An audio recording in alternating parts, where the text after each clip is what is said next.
Esta é a WBCQ, o rádio trazendo ao mundo a última chance, direto de Monticello, Maine, Estados Unidos. Crimes violentos, agitação política, instabilidade financeira. Tudo aponta para uma crise iminente, uma crise como nenhuma outra. Sintonize a rádio World Last Chance para saber como você pode se preparar espiritualmente para o que está por vir. Rádio WLC, preparando um povo para o retorno iminente do Salvador.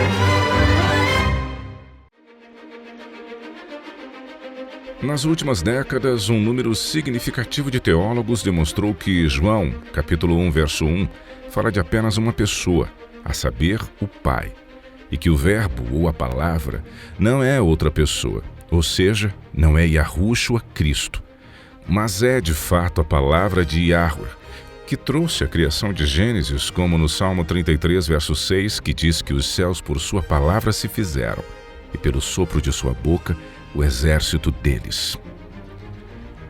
E o paralelo entre Gênesis 1 e João 1 é bastante evidente. Por meio de sua palavra ou de suas palavras, Yahweh trouxe a criação à existência, e a nova criação teve seu início em Yahushua, o filho de Yahweh. E o programa de hoje, o prólogo do Evangelho de João.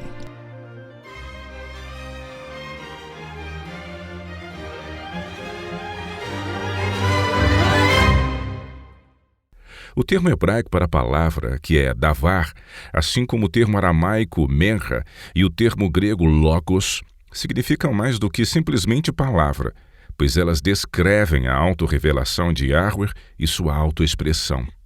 Os muitos léxicos mostram que logos significa enunciado, comando, decreto, plano, expressão da mente, pensamento criativo, propósito, promessa, mensagem e sabedoria ou razão. Já o termo palavra é uma tradução inadequada de logos, uma vez que logos retrata o pensamento, a fala e a ação. Portanto, as frases pensamento criador de Yahweh expressos em forma de execução, propósito ou plano de Yahweh, manifesto ou que se tornou realidade, ordem voluntária de Yahweh ou frases semelhantes refletem mais adequadamente o significado de logos. Assim, João, no típico estilo judaico, falou do grandioso plano de Yahweh, que envolvia seu propósito e concepção, bem como sua visão no tocante à imortalidade. Uma grande ajuda para uma melhor compreensão é encontrada no prólogo da primeira carta de João, que apresenta um comentário parcial sobre o prólogo de seu evangelho. Em 1 João, capítulo 1, de 1 a 3, aprendemos que a palavra é o propósito ou promessa manifestada por Yahweh de conceder aos humanos a vida eterna ou uma vida na era vindoura. Assim, a promessa impessoal, propósito declarado ou ação manifestada é o que era desde o princípio, o que temos ouvido, o que temos visto. Com respeito ao verbo da vida, e a vida se manifestou, tornando-se visível para que os discípulos pudessem ver e tocá-la. Isto é, quando o propósito determinado de trazer vida na era vindoura se tornou carne. Isto é correspondente às ações autoexpressas de Yahweh, que tornou uma realidade a criação original. João, em sua primeira carta, diz: a vida eterna, a qual estava com o Pai. 1 João 1, verso 2. Com essa explicação, ele nos diz que era a promessa de vida, a qual estava com Yahweh no princípio, mas que seu filho ainda não fazia parte, uma vez que Yahushua passou a existir somente quando foi gerado por intermédio de Maria. O prólogo não mostra diálogos entre Yahweh e a palavra. Depois que Yahushua nasceu, João registrou muitas falas entre Yahweh e Yahushua. E isso ainda demonstra que a palavra, embora pessoal como vinda de Yahweh, não é uma pessoa separada dele até que Yahushua viesse a nascer.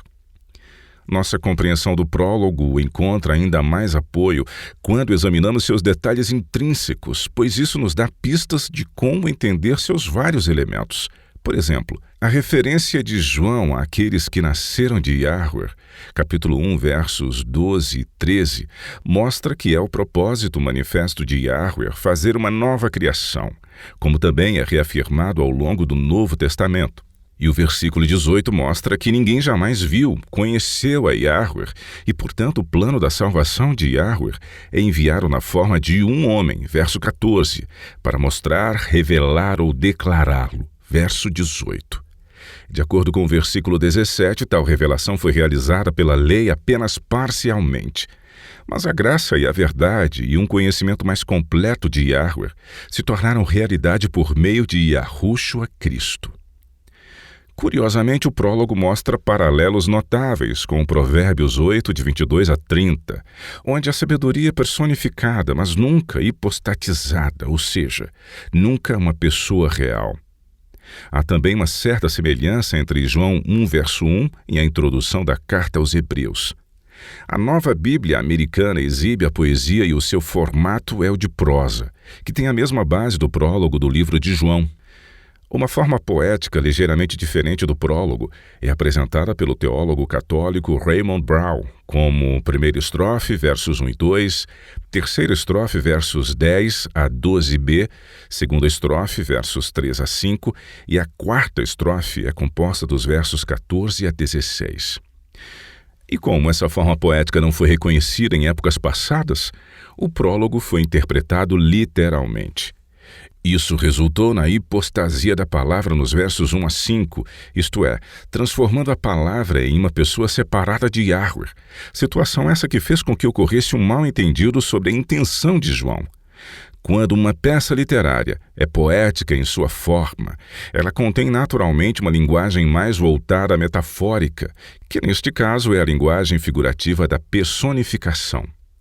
Roger Haidt, erudito jesuíta, explica: a hipostatização significa transformar uma ideia ou um conceito em algo real. Os símbolos para sabedoria, palavra e espírito que são encontrados nas escrituras judaicas e se referem a Yahweh não são hipostatizações, mas sim personificações. Um grande avanço ocorreu quando uma personificação se transformou em hipostasia. Esse grande avanço levou a uma distorção da intenção de João e à criação de uma segunda pessoa na divindade, e o monoteísmo foi minado. Assim, Yahweh foi representado por duas pessoas, e isso foi um desastre. A personificação do prólogo de João é apropriada porque as fontes de João eram a literatura hebraica aramaica, onde a personificação era usada livremente. Por exemplo, o termo hebraico dabar, traduzido por palavra, é frequentemente personificado nas escrituras hebraicas. Sua palavra corre velozmente. Salmo 147, verso 15. Palavra é tratada como se fosse uma pessoa, mas que não prefigura literalmente uma pessoa. Portanto, um logos personificado não era uma ideia nova para João ou seus leitores.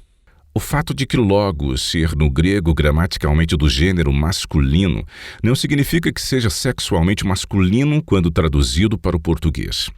Então, por exemplo, em francês uma mesa é do gênero feminino, o que no inglês não é usado como sendo ela. Já para se referir ao termo palavra, usa-se isso ou disso, ou seja, todas as coisas foram feitas por meio disso, a palavra. Verso 3. A palavra grega logos aparece na Septuaginta, a versão grega do Antigo Testamento, cerca de 1.500 vezes, e nunca descreve uma pessoa de uma forma literal. Também aparece mais de 300 vezes nas escrituras cristãs, e só é escrita em letra maiúscula, incorretamente, como uma pessoa em João 1, e a escrita em maiúsculo é um acréscimo editorial dos tradutores. O termo palavra é legitimamente escrito em letra maiúscula em Apocalipse 19:13, onde a volta de Yahushua como sendo uma pessoa em um sentido literal é a palavra.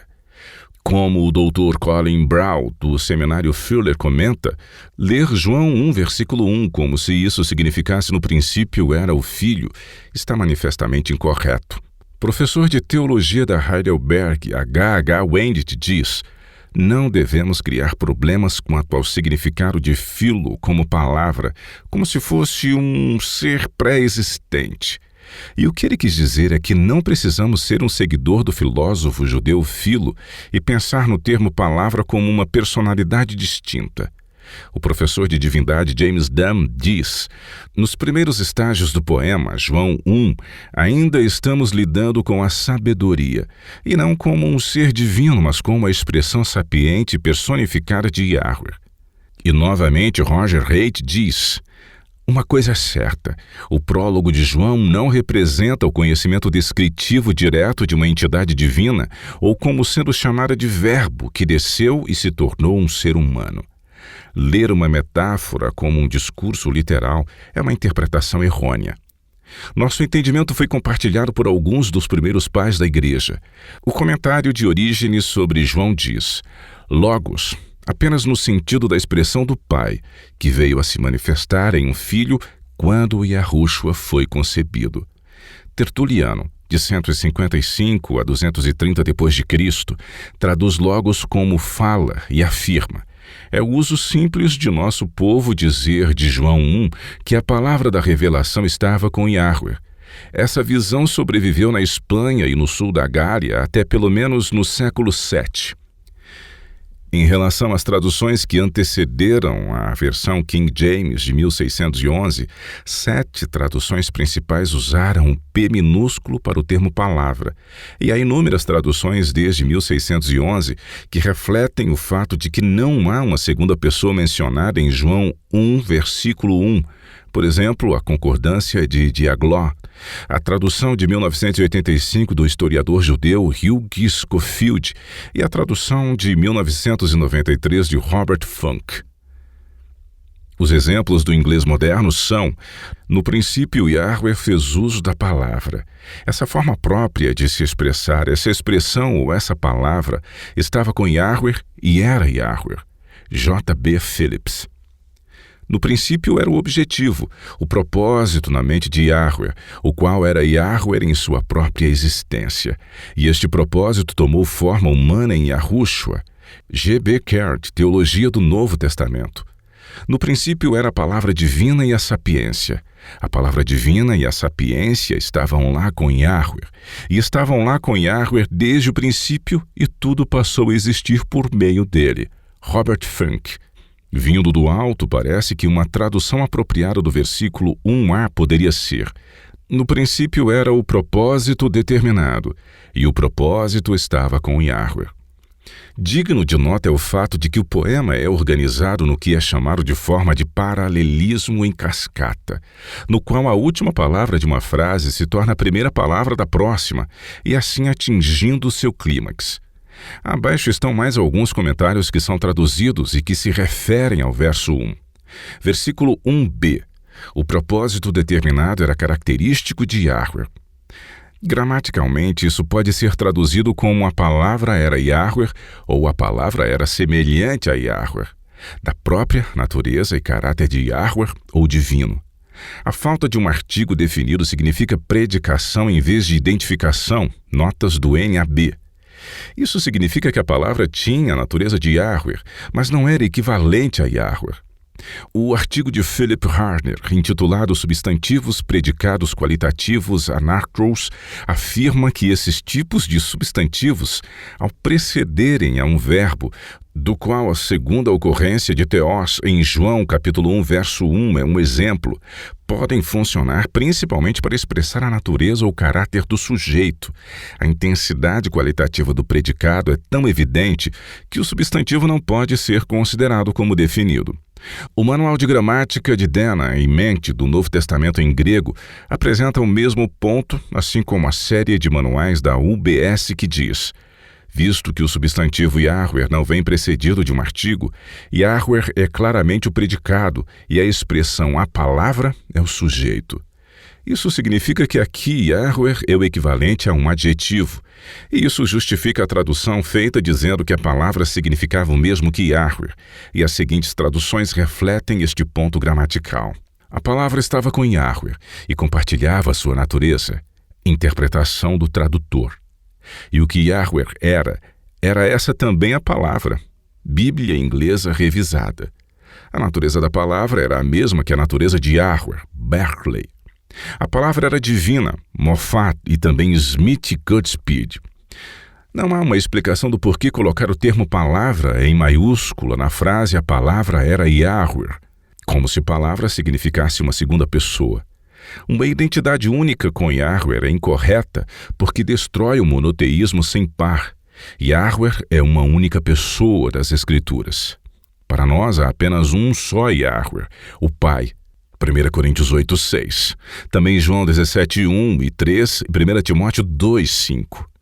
Além disso, a tradução Um Só Deus, que é a tradução das Testemunhas de Jeová, é gramaticalmente incorreta e falha em realçar o aspecto qualitativo da frase. Tal tradução é um erro tremendo na forma de traduzir. Bruce Metzger também é teologicamente incorreto porque Deuteronômio 32:39 diz: "E mais nenhum Deus além de mim." Se João quisesse dizer divino, ele poderia ter usado a palavra grega teios. No entanto, divino expressa o significado, embora um tanto débil. O intuito de João. João escreve seu prólogo para mostrar que Yahweh teve um propósito desde o início. João, então, mostra a progressão desse propósito até atingir o clímax, quando ele chega ao seu desfecho, João 1,14, e o tal propósito se tornou o homem Yahushua. O prólogo tem intrinsecamente um movimento dinâmico e determina seu próprio ponto focal. Começa universalmente e termina de maneira concreta, Kushel. Essa progressão parece empurrar em direção ao versículo 14, que é o ponto culminante do prólogo. Portanto, a palavra é retratada no início com apenas uma tênue personificação que entra em cena. A personificação se fortalece por meio dos versículos 10 a 12, conforme o poema se encaminha para o surgimento da real pessoa de Yahushua no versículo 14. Ele também estreita continuamente seu foco da universalidade. No princípio, versos 1, 2 e 3a, se restringindo ao mundo que não o conheceu, versos 3b a 5 e 10. Afunilando ainda mais quando ele diz que ele veio para o que era seu e os seus não o receberam, verso 11, restringindo novamente a todos quantos o receberam, versos 12 e 13. Finalmente o foco se restringe, a palavra se fez carne, verso 14a. Os versos 14b, 16 e 17 mostram a superioridade do estágio final do plano de Yahweh, dito por meio de suas palavras e trazendo a existência por meio do Filho meramente gerado. Este estágio é superior ao anterior que foi consumado por meio de Moisés, a Torá. O versículo 18 mostra que somente por meio desse Filho unigênito, Yahweh é totalmente revelado. Com este pano de fundo, podemos agora demonstrar nossa compreensão do prólogo do Evangelho de João. A palavra impessoal é personificada. Versos 1 e 2, primeira estrofe do poema. No princípio era o propósito determinado, e esse propósito estava com Yahweh, e esse tinha os traços de Yahweh, e ele estava no princípio com Yahweh. No princípio se refere não diretamente à criação de Gênesis, mas a um tempo que antecedeu a essa criação, quando Yahweh teve o propósito de produzir humanos como candidatos potenciais à imortalidade. No princípio também tem implicações de salvação na nova criação. Verso 13. A expressão estava com Yahweh significa que a palavra se origina com ele como em Jovem 17:11. Ensinar-vos-ei o que encerra a mão de Yah, e não vos ocultarei o que está com o Todo-Poderoso. Versos 3 a 5, segunda estrofe. Todas as coisas, o universo, foram feitas por intermédio dele, e sem ele nada do que foi feito se fez. A vida estava nele, da era vindoura, a imortalidade, e a vida era a luz dos homens. A luz, verdade do propósito de Yahweh, resplandece nas trevas, mentiras de Satanás começando no Éden, e as trevas não prevaleceram contra ela, Gênesis 3:15 em diante. Antes da versão de 1611 da King James, e também em algumas traduções modernas, Dias Altu, nos versos 3 e 4, era traduzido como por meio disso, e não por meio dele. O uso do pronome para a palavra é apropriado porque o poema avança com uma personificação cada vez mais consolidada. E, finalmente, a palavra se torna a pessoa de Yahushua. Na primeira e segunda estrofes, a palavra não pessoal é um sinônimo próximo, como se fosse a luz, que também leva o pronome disso, que é neutro. Nota: Raymond Brown comenta: a palavra grega zoe, vida, nunca significou nos escritos de João uma vida física. O que o prólogo está falando é sobre a vida eterna. Isso quer dizer uma vida futura, ou vida em um reino futuro que pode ser agora provada por meio do Espírito. A primeira seção de prosa. Pode ser que os versos 6 a 9, 12c, 13, 15, 17 e 18 sejam a prosa original, na qual um poema já estruturado foi inserido. Versículo 6. Houve um homem enviado por Yahweh, cujo nome era João. Versículo 8. Ele não era a luz, mas veio para que testificasse da luz. Versículo 9. A saber, a verdadeira luz, a autorrevelação de Yahweh por meio de Yahushua, que vinda ao mundo ilumina todo o homem. Uma frase comum entre os judeus de acordo com o comentário bíblico da palavra. A personificação da palavra torna-se mais significativa na terceira estrofe. Versículo 10. Ele, a palavra, o propósito de Yahweh personificado, estava no mundo, da humanidade, cosmos. O mundo foi feito por intermédio dele, mas o mundo não o conheceu. Versículo 11. Ele, o propósito de Yahweh personificado, mas o propósito encarnado agora entra em cena, veio por meio da lei para que o que era seu, Israel, e os seus não o receberam. O poema se move para outro estágio em direção a este clímax, ao fortalecer ainda mais a personificação com a revelação de que o propósito de Yahweh na forma da Torá foi anteriormente rejeitado por Israel. No entanto, por causa de sua inserção da verdadeira luz no versículo 9, pode muito bem ser a intenção de João mostrar que Yahushua, como o propósito encarnado de Yahweh, veio a Israel e não foi aceito. E João está nos preparando para a proclamação alcançada no versículo 14. Versículo 12a e b. Mas a todos, homens iluminados, quantos o receberam, ao guardar a Torá, que era seu tutor, que os conduzia ao Messias, deu-lhes o propósito de Yahweh personificado, o poder, para que aceitassem o Messias, de serem feitos filhos de Yahweh. A segunda seção de prosa, versículo 12c. A saber, os que creem no seu nome, que significa acreditar nele, o propósito encarnado. Versículo 13. Os quais nasceram não do sangue, nem da vontade da carne, nem da vontade do homem, mas de Yahweh, nascidos do alto. NAB. É somente com o versículo 14 que podemos falar do Logos personalizado. Mas antes do versículo 14, estamos no mesmo reino do diálogo pré-cristão de sabedoria e Logos. Ocupando-se com personificações ao invés de pessoas e ações personificadas de Yahweh ao invés de um ser divino peculiar como o tal. Kushel concorda dizendo: somente a partir do versículo 10 pode-se falar dos ensarcos do Logos, ou seja, o ser humano, Yahushua. Mas é o versículo 14 que primeiro torna inequivocamente claro em termos cristãos que a palavra se fez carne e, portanto, identifica o Logos, Asarcos, como uma pessoa em específico. A consumada declaração sobre a quarta e última estrofe da palavra encarnada. Versículo 14. E o Verbo se fez carne e habitou entre nós como um novo formato da presença de Yahweh entre seu povo, cheio de graça e de verdade, propósito de Yahweh agora encarnado, e vimos sua glória, glória como do unigênito. Versículo 16. Porque todos nós temos recebido da sua plenitude. O versículo 17 mostra que isso é bem verdade por meio de Yahushua, fazendo com que a nova aliança se tornasse uma realidade. E graça sobre graça. E a Torá sai de cena após cumprir seu papel. E a NVI, nova versão internacional, diz uma bênção após a outra. E a Bíblia de Jerusalém diz um presente após o outro. A seção final da prosa. Versículo 17 e 18. Porque a lei foi dada por intermédio de Moisés.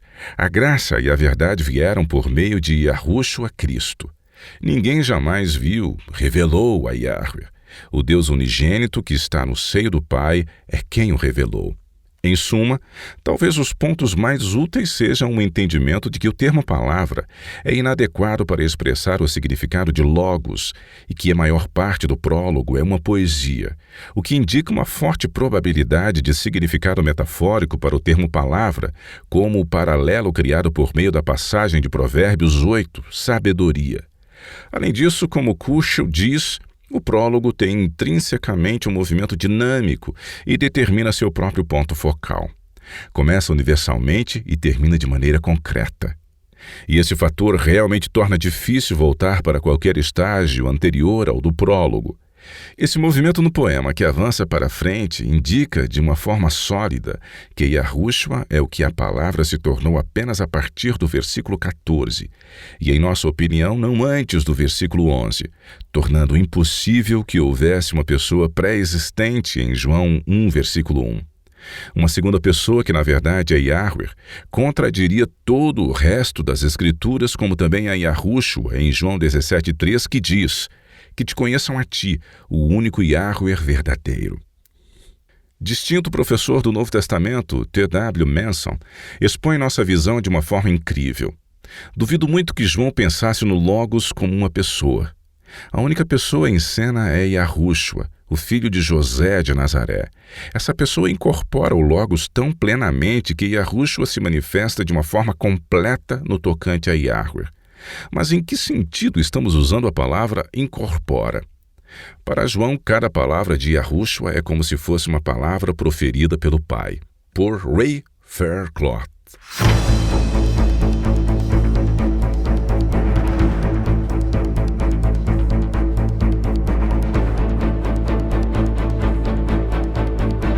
Uma das principais doutrinas do cristianismo é a crença de uma divindade trina. De fato, uma pequena quantidade de denominações que rejeitam a Trindade são frequentemente vistas como seitas. No entanto, um estudo diligente da Bíblia, juntamente com a história documentada, revela uma verdade chocante. A doutrina de uma Trindade tem suas origens no paganismo antigo, e não nas Escrituras. De fato, a Bíblia adverte expressamente contra essa doutrina. Mas não acredite no que estamos dizendo aqui. Estude você mesmo sobre esse assunto. Para um estudo cuidadoso das origens históricas dessa doutrina, visite o site www.wordlastchance.com/português. Procure pelo artigo A Trindade é Bíblica. Você poderá também assistir ao vídeo A Trindade, a Mentira dos Antigos. Mais uma vez, o título é A Trindade, a Mentira dos Antigos, no www.wordlastchance.com/português. Você também poderá assistir outros vídeos da WLC no YouTube.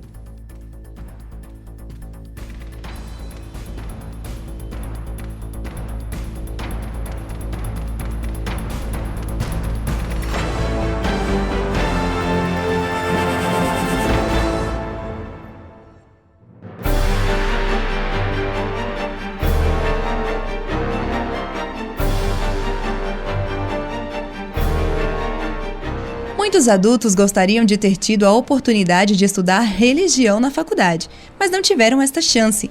Mas ainda dá tempo. No www.wordlastchance.com/português temos centenas de artigos e vídeos sobre diversos tópicos religiosos e espirituais, com muitas novidades sendo adicionadas todo o tempo. Há artigos que dão conselhos sobre como usufruir uma vida cristã vitoriosa. Outros artigos investigam profundamente as passagens mal compreendidas das Escrituras e explicam sobre seus significados dentro do original hebraico. Oferecemos também muitos artigos e vídeos sobre temas proféticos. Paulo disse a Timóteo: toda a Escritura é inspirada por Deus e útil para o ensino, para a repreensão, para a correção, para a educação na justiça, a fim de que o homem de Deus seja perfeito e perfeitamente habilitado para toda boa obra. Se você ler atentamente o material disponível em nosso site, você terá uma base sólida não apenas nas verdades doutrinárias, mas também aprenderá os segredos da oração eficaz e como estudar a Bíblia, a fim de descobrir a verdade por meio de um estudo pessoal. Visite nosso website em www.wordlastchance.com/português. Nunca é tarde para começar. www.wordlastchance.com/português, preparando um povo para o breve retorno do Salvador.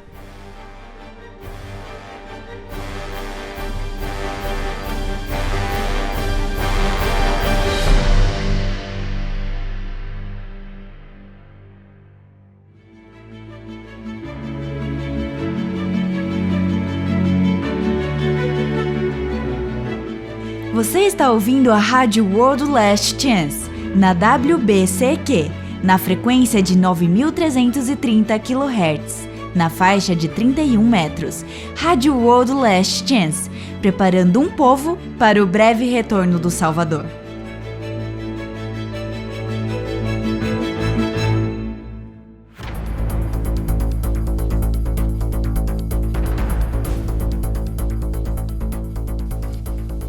A cidade de Jerusalém desempenha um papel fundamental no cenário do final dos tempos no tocante às 3 religiões abraâmicas espalhadas pelo mundo.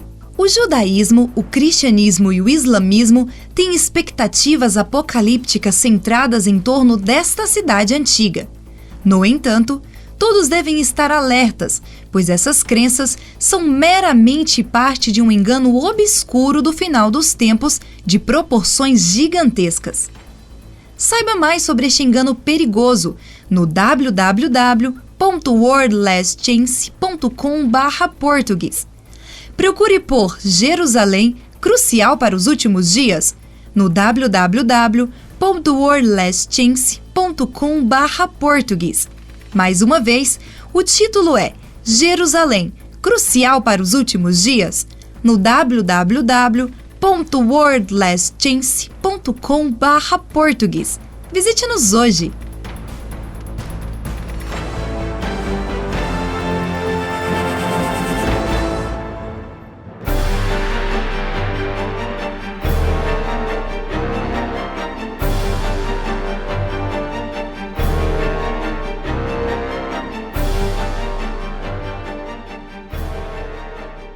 Você está enfrentando uma situação em que precisa de ajuda e orientação divina?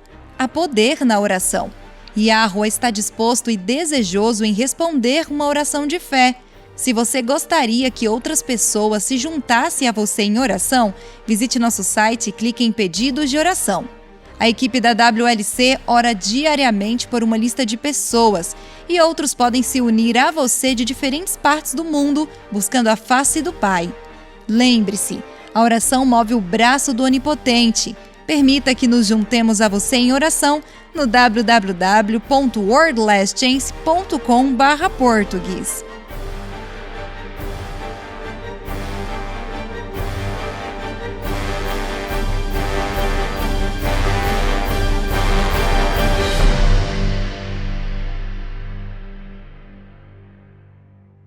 Nossa primeira pergunta de nossa caixa de mensagens diárias é uma pergunta que eu penso que um número muito grande de pessoas já passou por isso ou, pelo menos, tem sofrido por conta desse problema. Quem nos enviou sua carta foi Belinda Murroy, dos Estados Unidos. Ela escreve: Caros amigos da WLC, meu marido e eu estamos lutando para saber como lidar com uma certa situação que está destruindo a família dele. Seu irmão está se casando e seus pais se recusam a comparecer, porque ele vai se casar com outro homem. Meus sogros são cristãos muito conservadores e acreditam que assistir ao casamento seria apoiar o pecado da homossexualidade. E eles estão pressionando o resto da família a boicotar o casamento também. E meu marido está arrasado. Ele e seu irmão são próximos e ele acha que, se ele não for no casamento, irremediavelmente prejudicará qualquer relacionamento que ele possa ter no futuro com seu irmão. Queremos fazer a coisa certa, mas não temos certeza do que é a coisa certa. Há algum princípio bíblico que possamos aplicar a essa situação? Esta é uma situação complicada e vejo um potencial para muita dor em ambos os lados. E com o casamento gay sendo legalizado em vários outros países, podemos facilmente ver como essa é uma situação que cada vez mais pessoas enfrentarão. E isso está ocorrendo não apenas por membros da família, mas com amigos também. Mas, no entanto, a pergunta da Belinda é muito atual e nos remete a opiniões emocionalmente carregadas e coloca-nos diretamente no reino dos princípios. Quais são os princípios bíblicos que se aplicam à situação? As Escrituras não podem dar uma solução detalhada para cada situação, mas se você conhece os princípios bíblicos para aplicá-los na prática, você não cometerá erros. Então, como proceder nessas situações? Se elas não estão contidas nas Escrituras, como saberemos quais são os princípios a seguir? Bem, como neste caso que estamos analisando, como em tantas outras, a vida do Salvador é o nosso exemplo. Ah, sim, e estou muito feliz por termos a vida do nosso Salvador para tomarmos como exemplo. E Yahushua andava com os pecadores. Na verdade, essa é uma das razões pelas quais os chamados politicamente corretos o rejeitaram. Leia por isso para nós, por favor, Lucas 15, versículos 1 e 2. Claro. Aproximavam-se de Jesus todos os publicanos e pecadores para o ouvir, e murmuravam os fariseus e os escribas, dizendo: Este recebe pecadores e come com eles. Esta é uma passagem particularmente reveladora, pois aqui vemos que Yahushua não apenas dava atenção aos pecadores. Todos nós sabemos que, como Salvador da humanidade, ele dava atenção aos pecadores. Mas aqui vemos que ele voluntariamente se socializou com eles também. Agora volte para Mateus 11, por favor, e leia os versículos 18 e 19. Pois veio João, que não comia nem bebia, e dizem: Tem demônio. Veio o Filho do Homem, que come e bebe, e dizem: Eis aí um glutão e bebedor de vinho, amigo de publicanos e pecadores, mas a sabedoria é justificada por suas obras. E Yahushua não só comeu e bebeu, porque todo mundo tem que comer e beber, ou eles irão morrer. É que ele comeu e bebeu enquanto socializava com aqueles a quem os chamados politicamente corretos haviam rejeitado por serem pecadores. Veja, os fariseus não aceitavam se relacionar com qualquer pessoa que eles achassem que fosse um pecador. Nós gostamos de pensar em nós mesmos como superiores aos fariseus, mas, quando pensamos sobre isso, muitos cristãos hoje reagirão da mesma maneira, recusando-se a se relacionar com aqueles cujos estilos de vida eles acreditam serem pecaminosos. Bem, mas se não darmos atenção e não nos relacionarmos como um casal do mesmo sexo, seja indo ao casamento deles, jantando na casa deles, hospedando-os na sua casa ou em que quer que seja, isso não seria visto como um apoio que estaremos dando a um casal vivendo em pecado? Eu acho que pode ser o que muitos cristãos têm medo de fazer, porque eles não querem relacionamento com pecadores. Inquestionavelmente, Yahushua não rejeitou os desfavorecidos, mas sim demonstrou compaixão e os aceitou. Certo. O que ele não fez foi coadunar com o pecado que eles estavam cometendo, como também nunca aprovou o pecado em si. O que ele disse à mulher apanhada em adultério? Nem eu tampouco te condeno. Vai e não peques mais. E Yahushua veio para salvar os pecadores, mas todos os pecadores. Não apenas um simples pecador, mas todos, sem exceção. Pecadores foram atraídos para ele porque sabiam que ele os aceitava, apesar de seu status pecaminoso. Ele odiava o pecado, mas amava o pecador. Exatamente. E ao amar o pecador, ele não sentiu a necessidade de apresentar seus pecados, pois eles já sabiam que eram pecadores. O que ele lhes deu foi o amor e a aceitação, e é isso que podemos fazer também. E é o trabalho do Espírito Santo convencê-los de suas condutas e não o nosso. Nossa parte é demonstrar o amor de Yahushua e a aceitação, tratando a todos com a mesma bondade que lhe era típico proceder. Eu compreendo perfeitamente da forma que você está colocando o seu ponto, e você está sendo bastante sensível ao abordar este tema. Mas vamos dar uma olhada no que Paulo tem a dizer sobre não tolerar o pecado. Romanos 12:9 diz que devemos detestar o mal, apegando-vos ao bem. Uma coisa que a maioria das pessoas não entende é que Paulo realmente diferenciou entre os não crentes e aqueles que eram crentes e ainda estavam engajados em pecados acariciados. Volte, Chris, agora a 1 Coríntios, capítulo 5, e leia, por favor, os versos de 9 a 13. Tudo bem, aqui diz: Já em carta vos escrevi que não vos associasseis com os impuros. Refiro-me, com isto, não propriamente aos impuros deste mundo, ou aos avarentos, ou roubadores, ou idólatras, pois, neste caso, teríeis de sair do mundo. Mas agora vos escrevo que não vos associeis com alguém que, dizendo-se irmão, for impuro, ou avarento, ou idólatra, ou maldizente, ou beberrão, ou roubador. Com esse tal, nem ainda comais. Pois com que direito haveria eu de julgar os de fora? Não julgais vós os de dentro? Os de fora, porém, Iá os julgará. Expulsai, pois, de entre vós o malfeitor. O que Paulo está dizendo aqui é que não devemos nos associar com pessoas más que afirmam ser crentes e não com aqueles que não professam crença alguma. Certo. Agora, como cada um deve aplicar isto em suas próprias vidas, em uma esfera individual, é uma questão que deve ser tratada entre Iá e cada indivíduo. Se o buscarmos e pedirmos por direção, ele te dirá qual caminho a seguir em cada situação. Outra coisa a lembrar é que o amor atrai e a condenação afasta as pessoas. Há uma citação que li recentemente de um dos meus autores favoritos. Na verdade, me dê apenas um segundo para que eu encontre. Eu reli o que ele disse há alguns dias atrás. Diz assim: Iá não nos colocou no mundo para sermos juízes, mas para mostrar a misericórdia de Cristo. É o caráter de Satanás chamar a atenção dos outros para as falhas de um pecador, mas não é a forma como Iá age.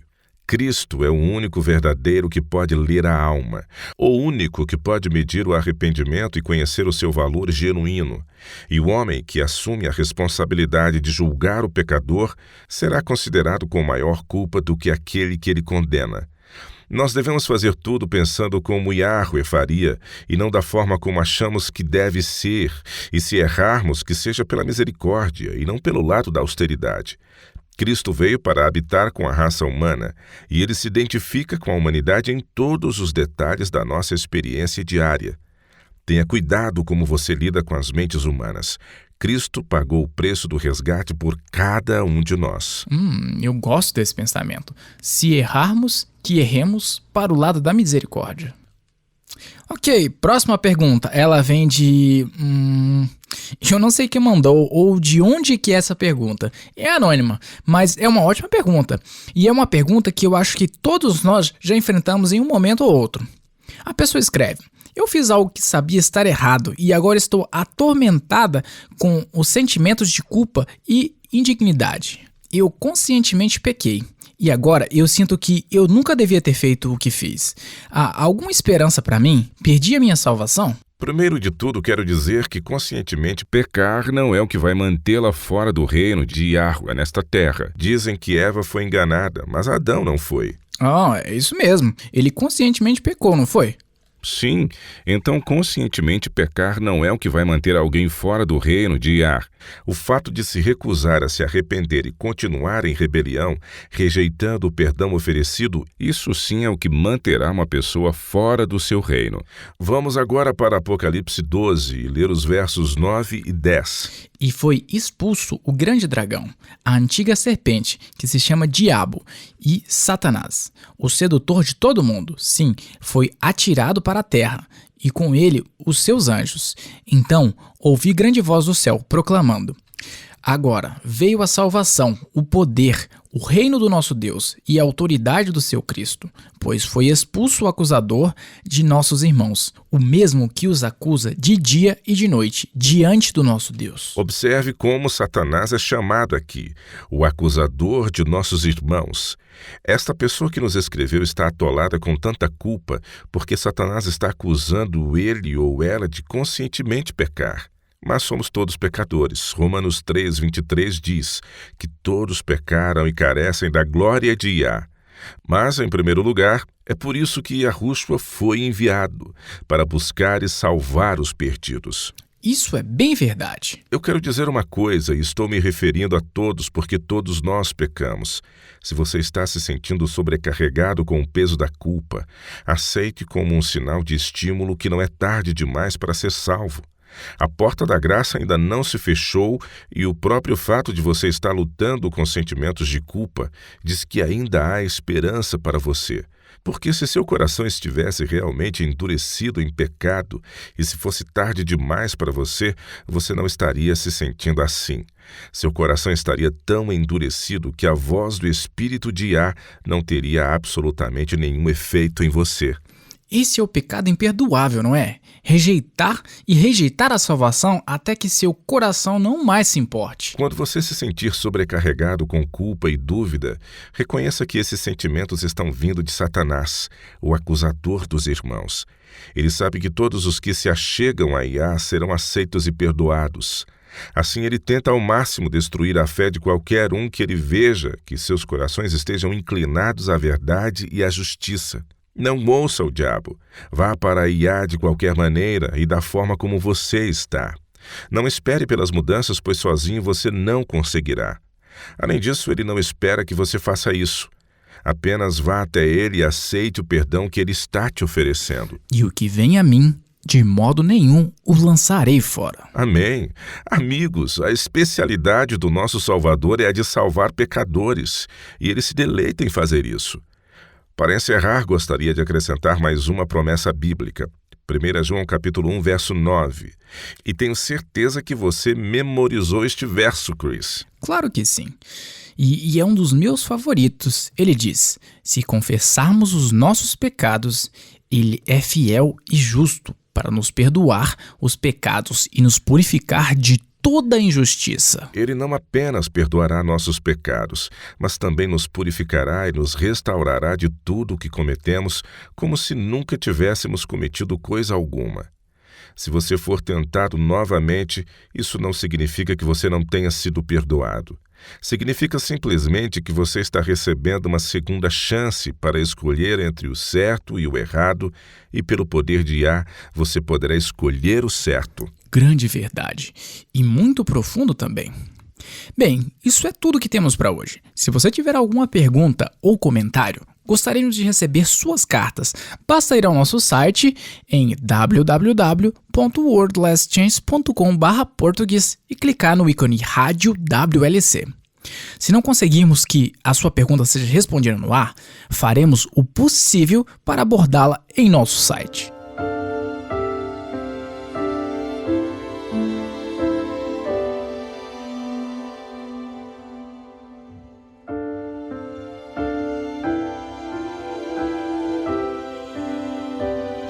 Olá, eu sou a Laura Lee com sua promessa diária da Palavra de Iá. Quando eu era criança, meus pais me levaram para uma praia muito famosa. Fica nas encostas da Califórnia, nos Estados Unidos, e é chamada de Pebble Beach. Obviamente que muitas praias do mundo têm pedrinhas, mas o que torna a Pebble Beach tão famosa e atrai turistas de todo o mundo é a ação das ondas naquele ponto. O quebrar constante e impiedoso das ondas acabam acumulando e formando rochas nesse lugar. As pedras são lançadas, roladas e impregnadas juntas, umas contra as outras e contra os penhascos ao longo da costa. O resultado são pedras belamente polidas, lisas e redondas. Os turistas coletam essas pedras e as levam para casa e as colocam em lugares que elas podem ser exibidas com frequência. Ainda me lembro, quando criança, de como eu estava empolgada ao encontrar algumas pedrinhas parecidas com olhos de tigres em meio a outras pedras. No entanto, um pouco mais acima da costa, bem próximo do entorno do topo do penhasco, há uma pequena enseada e bem tranquila, a qual está protegida das tempestades e cercada pelos penhascos, e com uma praia cheia de pedras e que não é molestada pelos turistas. Na verdade, quase ninguém chega lá, uma vez que eles preferem os lugares mais famosos e as ondas agitadas na praia de Pebble. A diferença é que as rochas que estão localizadas um pouco mais acima da encosta são nada mais do que pedras comuns encontradas em qualquer praia. As águas calmas da enseada não têm o mesmo efeito que as marés mais agressivas da praia de Pebble Beach. Como resultado, as rochas da costa retêm seus ângulos agudos e o exterior áspero e opaco. Somente em Pebble Beach, as pedras são trituradas e polidas pelas tempestades, e marés até que estejam lisas e polidas. Quando as tempestades da vida deixam você sentindo-se machucado, sensível e cansado, lembre-se de que existe um propósito por trás de toda a tempestade. E a rua nunca o conduzirá em qualquer caminho que você não escolheria para si mesmo se você pudesse ver o futuro. Malaquias 3 nos diz que Yahua assentar-se-á como derretedor e purificador da prata. Purificará os filhos de Levi e os refinará como ouro e como prata. Eles trarão a Yahua justas ofertas. Isso é uma promessa. Ele não te deixará sem beleza e na deformidade do pecado. Com amor e infinita compaixão, Yahua irá purificá-lo de todas as impurezas. Ele vai polir a superfície áspera e alisar os ângulos duros e implacáveis. E quando ele estiver terminado, ele ficará satisfeito porque em você ele verá o seu próprio reflexo. Não desanime quando você não conseguir refletir perfeitamente a imagem de Yah. Não é seu trabalho purificar a escória. Sua parte é se render ao processo e continuar se rendendo. Confie que aquele que começou a boa obra irá completá-la. Ao falar do produto acabado, 1 Pedro 2:5 diz: também vós mesmos, como pedras que vivem, sois edificados casa espiritual para ser de sacerdócio santo, a fim de oferecer de sacrifícios espirituais agradáveis a Yah por intermédio de Yahushua. Recebemos grandes e preciosas promessas. Vá e comece a reivindicá-las.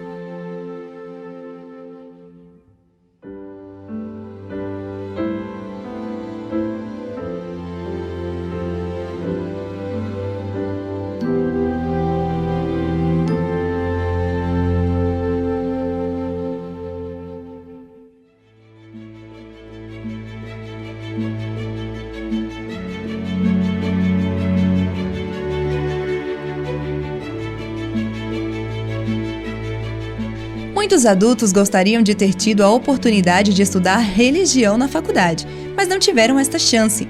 Mas ainda dá tempo. No www.wordlessthings.com/português temos centenas de artigos e vídeos sobre diversos tópicos religiosos e espirituais, com muitas novidades sendo adicionadas todo o tempo. Há artigos que dão conselhos sobre como usufruir uma vida cristã vitoriosa. Outros artigos investigam profundamente as passagens mal compreendidas das Escrituras e explicam sobre seus significados dentro do original hebraico. Oferecemos também muitos artigos e vídeos sobre temas proféticos. Paulo disse a Timóteo: toda a Escritura é inspirada por Deus e útil para o ensino, para a repreensão, para a correção, para a educação na justiça, a fim de que o homem de Deus seja perfeito e perfeitamente habilitado para toda boa obra. Se você ler atentamente o material disponível em nosso site, você terá uma base sólida não apenas nas verdades doutrinárias, mas também aprenderá os segredos da oração eficaz e como estudar a Bíblia, a fim de descobrir a verdade por meio de um estudo pessoal. Visite nosso website em www.wordlessthings.com/português. Nunca é tarde para começar. www.wordlessthings.com/português, preparando um povo para o breve retorno do Salvador.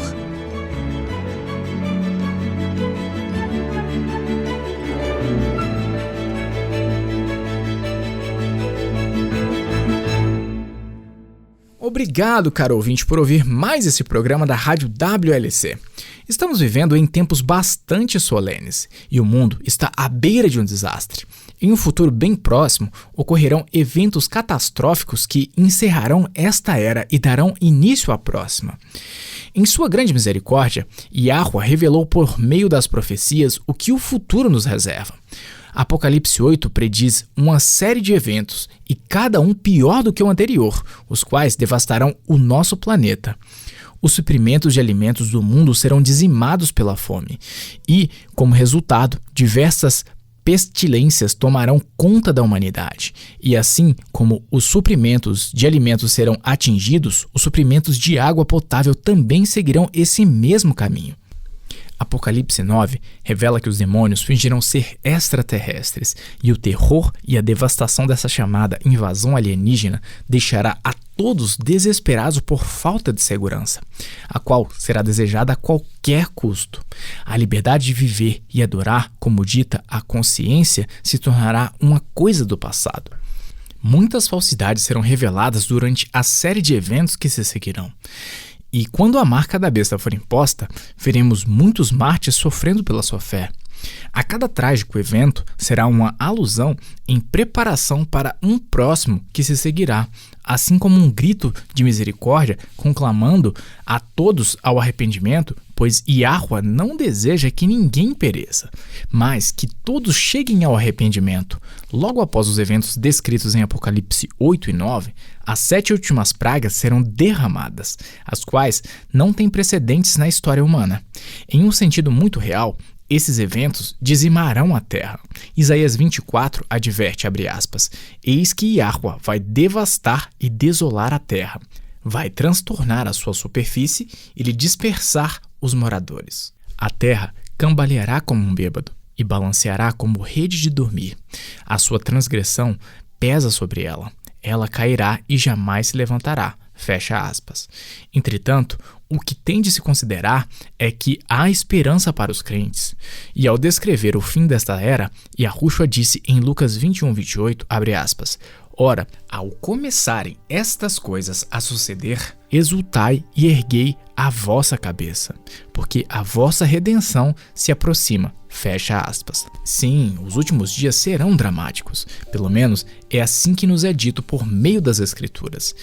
Yahweh quer salvar a todos os indivíduos que ele puder, e assim ele permitirá que esse clímax final desperte as almas. Mas o evangelho do reino de Yah é que, além dos eventos dramáticos de um futuro bem próximo, uma eternidade de bem-aventuranças aguarda todos os que aceitarem o presente de Yah, que é a salvação. Quando Yahushua retornar, todos os que morreram confiando nos méritos do Salvador crucificado e trazido de volta à vida serão ressuscitados na primeira ressurreição. Yahushua então estabelecerá o reino de Yah na terra, e ele e os remidos reinarão juntos na terra pelos primeiros 1000 anos da eternidade. Já que os eventos cataclísmicos que precedem o retorno de Yahushua tornarão a terra inabitável, Yahweh irá então recriar um mundo totalmente novo. João viu um novo céu e uma nova terra, pois o primeiro céu e a primeira terra já tinham passado. Se você, querido ouvinte, deseja se juntar aos redimidos de todas as eras e viver uma vida plena que é compatível com a vida de Yahweh, tome tua decisão agora e aceite hoje a salvação.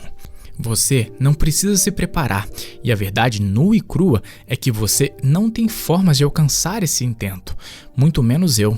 A verdade é que ninguém tem essa capacidade. Venha a Ele da forma como você está, e não espere até que você pare de pecar. Você não alcançará nenhum êxito por meio de seus próprios esforços. Aceite o convite de Yahweh a fim de que você se torne um membro de seu reino terreno e eterno. Quando você aceitar este precioso convite, Yahweh te presenteará com um coração totalmente novo. Em Ezequiel 36:26, ele declara: dar-vos-ei coração novo e porei dentro de vós espírito novo. Tirarei de vós o coração de pedra e vos darei coração de carne. Aceitar esse presente sem preço é a única maneira de unir-se ao reino de nosso Pai de amor. Venha Yahweh da forma como você está, e Ele está ansioso e esperando de braços abertos para receber a todos os que a Ele se achegam.